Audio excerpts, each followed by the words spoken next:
Last year ఈ సమయానికి Nani dilemma అంతా ఇంతా కాదు. పైసా ఆహా కళ్యాణం రెండూ ఫ్లాప్ అయ్యాయి. ఎన్నో ఆశలు పెట్టుకున్న జెండాపై కవిరాజు అసలు విడుదలకి నోచుకోలేదు.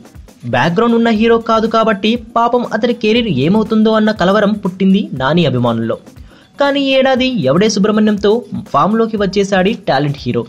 తాజాగా భలే భలే మగాడువైతో బ్లాక్ బాస్టర్ హిట్ని ఖాతాలో వేసుకున్నాడు. గతంలో ఎదురైన చేదు అనుభవాల్ని దృష్టిలో ఉంచుకుని ప్రస్తుతం ఆచితూచి అడుగేస్తున్నాడు. అందాల రాక్షసి ఫేమ్ అను రాఘవపూడి దర్శకత్వంలో 14 రీల్స్ పతాకంపై తెరకెక్కుతున్న సినిమాలో నటిస్తున్న నాని తాజాగా ఇంకో విభిన్నమైన సినిమాలో చేయబోతున్నాడు. అతను ఓ హీరో దర్శకత్వంలో నటించబోతుండడం విశేషం. ఆ హీరో అంత పేరున్నవాడేమీ కాదనుకోండి. అప్పుడెప్పుడో రసూల్ ఎల్లోర్ దర్శకత్వంలో జ్ఞాపకం అనే సినిమాలో కథానాయకుడిగా నటించిన వెంకీ అట్లూరి గుర్తున్నాడుగా.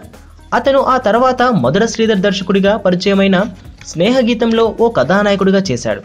నటనలో సక్సెస్ కాకపోవడంతో దర్శకత్వ శాఖలోకి వెళ్ళిపోయిన ఈ కుర్రాడు ఓ మంచి కథ రెడీ చేసుకొని నానికి వినిపించగా అతను ఓకే చెప్పేశాడు.